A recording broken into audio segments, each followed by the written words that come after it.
March 3, 1943.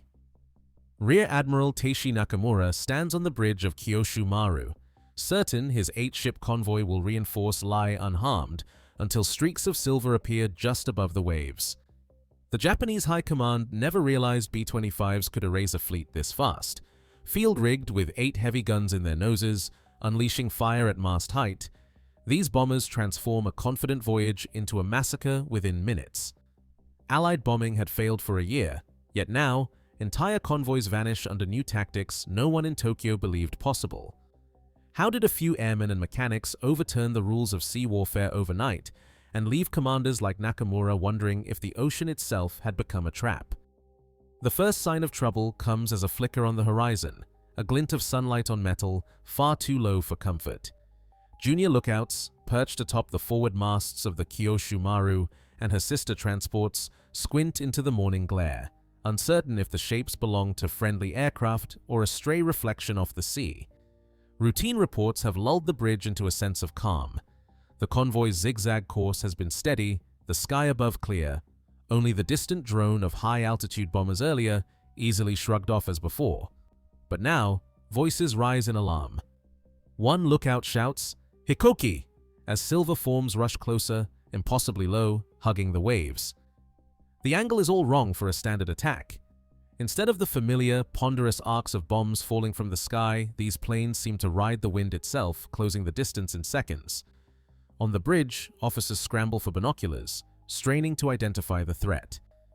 The silhouettes are unfamiliar, boxy, twin-tailed, bristling with what look like gun barrels where glass noses should be. Orders are barked, but confusion reigns. Gunners swing their weapons down, struggling to depress barrels fast enough to cover targets nearly level with the deck. The convoy's anti-aircraft doctrine, practiced for high-level attacks and torpedo bombers, offers no answer for this new approach. Panic spreads as the first B-25s break formation, engines roaring at mast height, the thunder of their approach rattling windows and nerves alike. Men on deck freeze, caught between orders to take cover and the instinct to return fire. The air is filled with the staccato of alarms and shouted commands, but communication lines are already breaking down. A young ensign, barely out of training, watches as tracer fire from the lead bomber rakes the bridge of the ship ahead, glass and steel erupting in a storm of fragments. In that instant, the illusion of safety vanishes. The convoy's careful formation, the drills and rehearsals, all seem useless against this sudden, overwhelming attack from the sea's edge. Within moments, every man aboard understands. This is not the kind of air raid they've prepared for. The enemy is upon them, not from above, but from the very surface of the ocean, close enough to see faces behind the guns. Orders dissolve into chaos as the realization sinks in. Whatever these new bombers are, whatever tactics they bring, the convoy has never faced anything like this before. The first rounds strike with a violence no one on the bridge of Kyushu Maru has ever witnessed. 8 bright lines of .50 caliber tracer carve through the morning haze, smashing the wheelhouse windows in a single, deafening instant. Colonel Nakamura, standing beside the ship's captain, feels the deck shudder as bullets punch through steel, glass, and flesh. The gunnery officer, mid-command, is thrown backwards as the control panel erupts in sparks and fragments. Voice tubes and telephone lines, the nervous system of the ship, are severed before a single order can be relayed. The bridge, designed as the nerve center of the convoy, is transformed into a storm of splinters and blood. Alarms blare but are quickly drowned out by the roar of engines and the shriek of ricochets. Officers dive for cover, some dragged down by wounded men, others frozen in place by the sudden collapse of routine. The logbook, open on its stand, is spattered with blood and shreds of uniform. A single entry, time, bearing, aircraft sighted, ends mid-sentence, the pen line jagged where the writer's hand was struck. Through the shattered windows, Nakamura glimpses the source of the devastation, the lead B-25, so close he can see the gun barrels flashing in the solid black nose, its pilot's face a pale blur behind the armored glass. Another burst rakes the upper deck, sending a rain of metal down the companionways. The gunnery officer, clutching a useless microphone, tries to shout an order to the aft batteries, but the words are lost in the chaos. On the starboard wing of the bridge, a petty officer attempts to swing an anti-aircraft gun into line, only to be cut down before his hands reach the trigger. The ship's bell clangs wildly as another strafing run tears through the signal flags and rigging. Below, men scatter across the deck, some leaping for the safety of the superstructure, others struck down where they stand. The realization comes in a wave. This is not a bombardment to endure, but an execution. Every doctrine drilled into the crew, every diagram of evasive maneuvers and anti-aircraft arcs is useless against an enemy that arrives at eye level, guns already firing. Within seconds, the bridge is reduced to a smoking ruin, command fractured, and the convoy's fate now measured in moments, not hours. In the months before the Bismarck Sea, Allied aircrews flew mission after mission against Japanese convoys threading the waters north of New Guinea. Each time, bombers climbed to altitude, leveled out at 7,000 or even 10,000 feet, and dropped their payloads on ships weaving below. The results were dismal. Operations analysts, poring over after-action reports, calculated that fewer than 4 out of every 100 bombs found a target, less than a 4% hit rate. Some convoys endured dozens of sorties with barely a scratch, their zigzagging hulls and quick maneuvers making a mockery of sighting tables and Norden bomb sites. Pilots returned frustrated, reporting near misses and columns of spray while ships slipped away into the haze. General George C. Kenney, newly in command of 5th Air Force, demanded hard numbers. His staff compiled strike summaries from the summer and fall of 1942. In one notable series, over 1,200 bombs dropped produced fewer than 50 hits, most of them glancing blows on deck, cargo, or superstructure, rarely a fatal blow. The Japanese, reading these odds, adjusted their schedules and formations, confident that high-altitude attacks posed little danger to their supply lines. Convoys pressed on, and the garrisons at Leh continued to receive men and material, even as Allied bombers circled overhead. The pattern was clear in every intelligence summary. Allied air power, for all its noise and effort, was failing to stop the flow of Japanese reinforcements. Analysts warned that without a new approach, the campaign for New Guinea would grind on, with the enemy free to reinforce at will. Kenney's frustration grew with each report. The bombers had the range, the crews had the courage, but the tactics and tools were simply not up to the task. Something fundamental had to change. Paul "Pappy" Gunn's hands were never clean for long at Eagle Farm.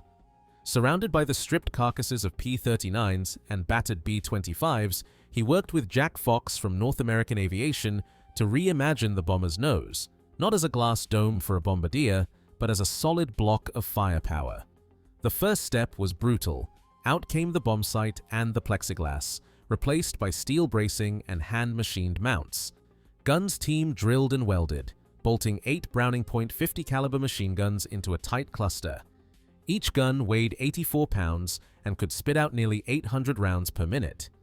The combined weight of guns, ammunition, and mounting hardware shifted the center of gravity forward, but test pilots quickly found the B-25 handled better at low altitude, nose heavy and steady, perfect for the kind of attack Gunn envisioned. Problems came fast. The nose structure, never meant for this kind of recoil, flexed and shuddered under the first live fire tests. Fox and Gunn reinforced the frames with extra stringers and bracing plates, improvising solutions with whatever scrap metal the depot could spare. Gun barrels had to be staggered to keep the recoil from twisting the airframe. Feed jams, ejection failures, and wiring shorts forced endless nights of trial and error. Ammunition boxes, custom built from plywood or hammered aluminum, were wedged into every available space, linked by belts and chutes that sometimes rattled loose in flight. Triggering all 8 guns required a new wiring harness, each solenoid wired to the pilot's yoke. The first time Gunn squeezed the trigger, the nose erupted in a single, thunderous volley, 8 streams of tracers converging on a target. Mechanics watched as spent casings poured from the nose, the air heavy with the smell of cordite and scorched oil. In that moment, the B-25 was no longer just a bomber. It was a flying destroyer, capable of sweeping a ship's deck clean in a single pass. Gunn's workshop had delivered a weapon built for the chaos of mast-height attack, and every man who saw the prototype understood that something new had arrived in the Pacific. Major William G. Benn stood on the sandbar at Port Moresby, watching as his crew loaded a test bomb into the belly of a B-17. The idea was simple but unproven. drop a general-purpose bomb at low altitude, let it bounce across the water like a skipping stone, and strike a ship below the armored belt. Early attempts were cautious, with pilots releasing bombs from 200 feet at speeds just above the stall, but the results were unpredictable. Some bombs dug straight into the sand, others veered off in wild arcs. Ben kept meticulous notes, recording every angle, altitude, and airspeed. He pushed for more daring runs, bringing the bombers down to 200, even 150 feet, accelerating to nearly 300 miles per hour. The breakthrough came when ordnance crews fitted a 4-second delay fuse, enough time for the bomb to skip, punch through a hull, and detonate underwater.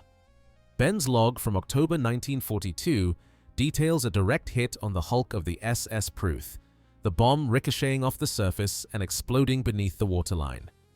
The practice range became a laboratory, with crews flying repeated sorties, adjusting release points to within 300 yards of target. One misjudged drop sent a bomb skipping back toward the attacking aircraft, a near disaster that underscored the hazards of the new method. Training films and still photographs captured the moment bombs left the racks, flattening their trajectory just above the waves. Ben's reports highlighted the need for precision: release too early, and the bomb lost momentum; too late, and the aircraft risked flying into its own blast. The new doctrine demanded nerve and skill, but the results were undeniable. Skip bombing transformed every B-25 and B-17 into a threat at point-blank range, giving aircrews a weapon that could cripple a ship in a single pass. By the end of training, pilots could time their runs to the second, turning theory into a devastating reality. Squadron leaders gather their crews in the early morning haze, the air thick with the scent of oil and cordite. Range safety officers pace the flight line, clipboards in hand, eyes scanning for any sign of distraction. Every man knows that a single lapse could cost the entire formation. The day's drill is not just another practice run. This is the choreography of destruction, rehearsed down to the second. Pilots review the attack order. Beaufighters first, sweeping decks at mast height. B-25 strafers stacked behind, noses bristling with 8.50 caliber guns. Skip bombers last, timing their runs for the perfect ricochet. On the range, the crews work through each phase in silence, engines ticking over, nerves coiled tight. At the signal, the lead aircraft lifts off, banking low over the trees before leveling out barely 50 feet above the water. Wingmen slot in at staggered intervals, each pilot counting off the seconds to maintain separation. Too close, and a single misjudged bomb could cripple the entire team. Gunners track imaginary targets, fingers resting on triggers, scanning for flashes from the ground. After each run, gun camera footage is pulled and played back in the briefing tent.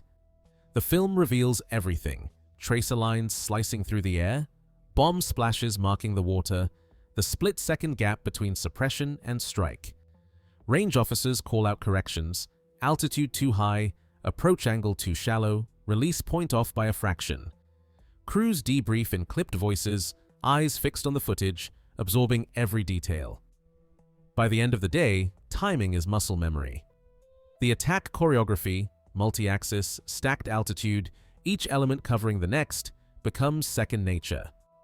When the real strike comes, every man will know his role, every move drilled until it is automatic. Veteran instructors gather the crews in a dimly lit tent, the air heavy with sweat and anticipation. Maps are pinned to canvas walls, but the real lesson comes from the men who have seen mast-height flak tear through aluminum and flesh. No one speaks above a whisper as a squadron psychologist steps forward, holding a battered clipboard filled with names and notes from earlier debriefs. He reminds the men what happens at 50 feet, how even a moment's hesitation can mean a bomb bouncing back from the sea, or a wall of tracers finding the cockpit before a trigger is pulled. The warnings are plain. At this altitude, anti-aircraft fire is not an abstract threat, but a living thing, snapping past the canopy at eye level. Gunners recall the sensation of splinters and glass, the sting of cordite, the way adrenaline floods the body and narrows the world to a tunnel of noise and light. Range officers recount the story of a practice run gone wrong, a bomb released a fraction late, skipping back and nearly taking out the wingman. Every man is told to watch for the telltale flash of water, to trust the rhythm drilled into them, and to never let panic break the sequence. Survivors from earlier missions sit at the edge of the group, faces drawn, eyes fixed on a point somewhere beyond the tent. They speak of the moment when the ship's guns find the range, when the world dissolves into chaos and instinct takes over. The psychologist offers no false comfort. He tells them that fear is normal, that only fools feel nothing. The point is not to erase fear, but to act through it, to hold the course when the sky and sea become one endless, shattering gauntlet. A chain of silent observers stretches from the Solomon Islands to the mountains of New Guinea, each man with a radio and a notebook, tracking the pulse of the Pacific War in real time. On the island of Kairiru, Captain John Ried scans the horizon through battered field glasses, jotting down the shapes and headings of ships that slip past the reefs. Every 5 hours, his coded messages crackle to life, relayed through a network of coast watchers, Australians, local scouts and planters, each post a vital link in the Allied intelligence web. The information flows to Port Moresby, then on to Brisbane, where analysts sift the fragments, convoy positions, course changes, and the faint echo of enemy wireless traffic. In a cramped room in Melbourne, codebreakers work through the night, intercepting Japanese signals and piecing together the convoy's intentions. Their decrypts confirm what the coast watchers see: 8 transports, 8 destroyers, and nearly 7,000 troops, all bound for Lae. Weather reports, relayed by RAAF meteorological officers, add another layer. Storms over the Huon Gulf, visibility near zero, then a sudden break. The strike window is narrow, measured in hours, not days. Messages flash back and forth. Convoy sighted, course due west, speed 8 knots. Allied planners in Port Moresby plot the convoy's position on wall-sized maps, updating every report as it arrives. The flow of information is relentless, a living thread connecting isolated men in jungle outposts to the highest levels of command. When the final confirmation comes at dawn on March 3rd that the convoy is exposed, the sky clearing, the order goes out. The bombers are already warming their engines, waiting for the signal that will send them into history. Dawn breaks over Port Moresby with a sky still streaked by the last bands of storm. In the operations tent, the air is thick with tension as meteorological officers from the RAAF deliver their verdict. The clouds over the Huon Gulf are thinning, visibility is rising, and the forecast, uncertain for days, has finally cleared just enough. Every hour of delay has been agony for General Kenny, who has watched his strike force hover on the edge of readiness. Engines primed, crews waiting in flight gear, each man knowing that a missed weather window could let the convoy slip away untouched. The final report comes in at 0600 hours. A narrow corridor of clear air stretches over the target zone, wide enough for the bombers to find their marks. Kenny wastes no time. He issues the go order without ceremony, his signature scrawled across the dispatch. Signal officers relay the launch command down the line, first to the Australian Beaufighter squadrons, then to the B-25 and A-20 crews, and finally to the B-17s circling at altitude, ready to pin the convoy in place. On the dispersal fields, ground crews scramble to pull chocks and start engines. Pilots climb into cockpits slick with morning dew, gunners check belts and fuses, navigators plot last-minute bearings. The sense of waiting has vanished, replaced by a single, focused urgency. Every man knows the margin is razor thin. The weather could close in again at any moment, and the fate of the convoy, and the men aboard, will be decided in the hours ahead. The bombers lift off in sequence, wheels barely leaving the ground before banking east into the dawn, committed now to an attack that will rewrite the rules of sea warfare. At 10:15 a.m., the first Beaufighters break from the sun, engines howling at wave-top height, their cannon and machine guns stitching lines of fire across the decks. Japanese sailors, already reeling from the shock of mast-height attackers, dive for cover as the twin-engine fighters rake superstructures, shattering signal bridges and silencing gun mounts in seconds. The lead transport, Kyoshu Maru, staggers under the impact. Her forward anti-aircraft crew cut down before a single shell leaves the barrel. Decks vanish in gouts of splintered wood and steel, lifeboats torn to ribbons before they can be lowered. Behind the Beaufighters, B-25 Mitchells drop into the attack corridor, noses bristling with 8.50 caliber guns. Major Edward Liner, Flying Point, lines up on the Shirayuki's bridge, squeezes the trigger, and unleashes a torrent of tracer fire. The bridge erupts in a storm of glass and flame, command staff vanishing in the blink of an eye. Gunners on the aft deck swing their weapons desperately, but the B-25s are already past, their dorsal turrets raking the length of the ship as they pull away. The second wave of B-25s angles in from the beam, skip bombers holding steady at barely 200 feet. Bomb bay doors snap open. Crewmen count down the seconds, 300 yards, 250, 200, then release. The bombs, fitted with 4-second fuses, hit the water, skip once, twice, then slam into the hulls just below the waterline. One bomb ricochets off the sea and punches through the side of the Teiyo Maru, detonating deep inside the hold. The explosion lifts the ship out of the water, sending debris and men skyward. Another strikes the stern of the Nojima, splitting the deck and flooding the engine room in an instant. Gun camera footage captures the chaos. Transports veering wildly, wakes crossing as helmsmen try to dodge the next attack. Smoke boils from shattered bridges. Anti-aircraft gunners, blinded by spray and flame, fire blindly into the haze. In the confusion, a near miss. One B-25's bomb skips back, grazing the tail of a trailing aircraft, forcing an abrupt climb that nearly collides with a Beaufighter breaking off its run. The choreography holds, barely, as the next formation lines up for their pass. Within minutes, the core of the convoy is broken. Ships list and burn, superstructures collapse, and the sea is littered with bodies and debris. Survivors scramble for the rails, but the air is thick with gunfire, the noise unrelenting. Above, B-17s begin their high-level runs, pinning the convoy in place. But the real destruction happens at mast height, where every second is a gamble, every pass a blur of speed, noise, and death.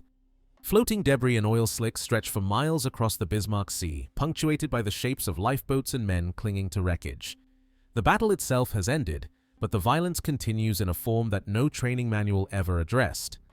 Orders, relayed from headquarters and filtered through layers of command, are blunt. Survivors must not reach Leh. The logic is simple and ruthless. Every soldier rescued is another rifle in the jungle, another enemy to face on land. For the aircrews circling above, the distinction between combat and aftermath blurs in the haze of cordite and salt spray. March 5th brings a grim new mission. PT boats, including PT-196, prowl the wreck field, their logs recording the task in terse language: intercept and prevent enemy rescue. The men aboard these boats, some barely out of school, now face the reality of war stripped of heroics. Machine guns are readied, searchlights sweep the waves, and every silhouette becomes a potential target. Diaries from the period, later found in footlockers or mailed home in censored fragments, capture the unease. One airman writes, "We were told to keep them from reaching shore. No one said how." Another, a navigator from the 43rd Bomb Group, marks the date with a single line: "Attacked boats with survivors, not proud." Eyewitness accounts from Australian and American crews describe a pattern: lifeboats spotted, a burst of gunfire, then silence. Some justify the action, citing reports of Japanese troops firing from rafts or being picked up by destroyers to fight again.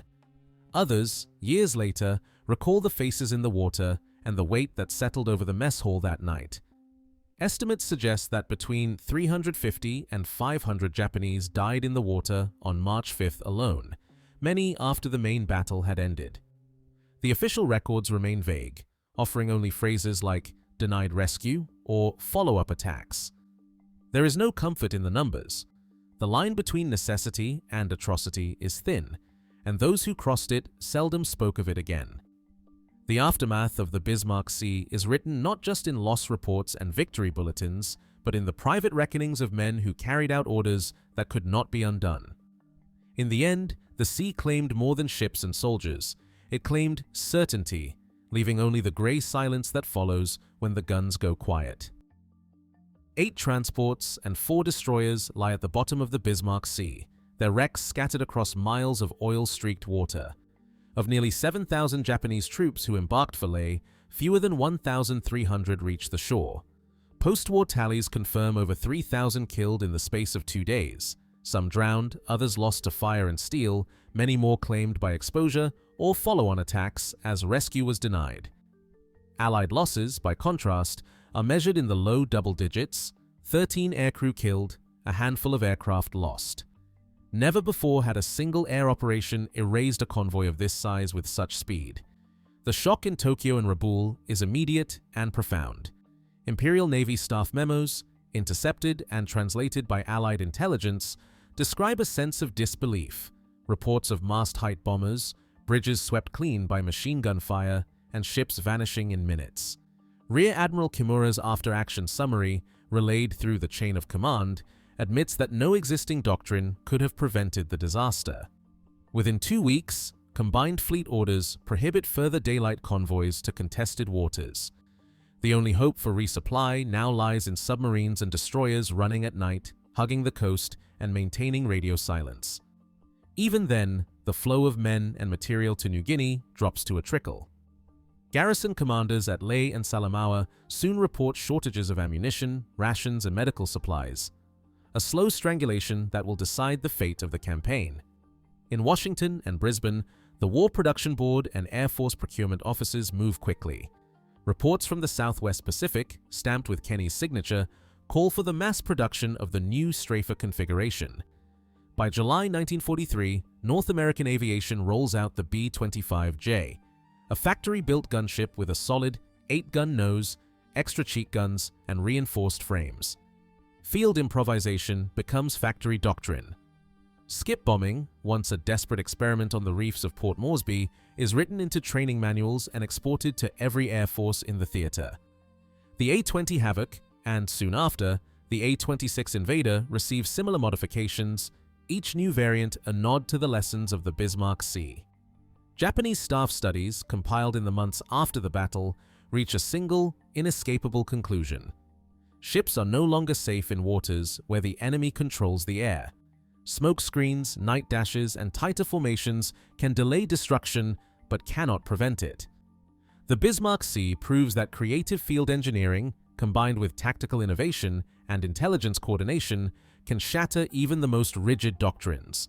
For the Allies, the battle is more than a victory. It is a blueprint for the future of naval warfare, one where air power, not armor, decides the fate of fleets.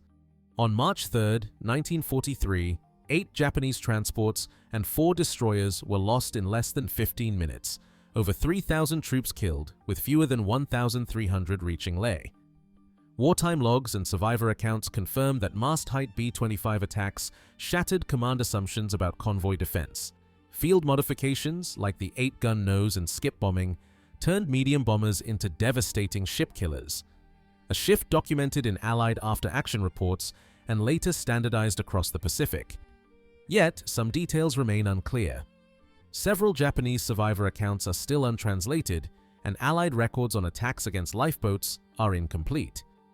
The Battle of the Bismarck Sea forced Japan to abandon daylight convoys to New Guinea, marking a documented end to their surface supply runs in the area.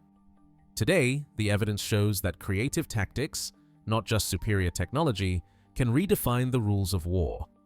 As Rear Admiral Nakamura noted in his post-war testimony, no ship was safe from air attack after Bismarck Sea.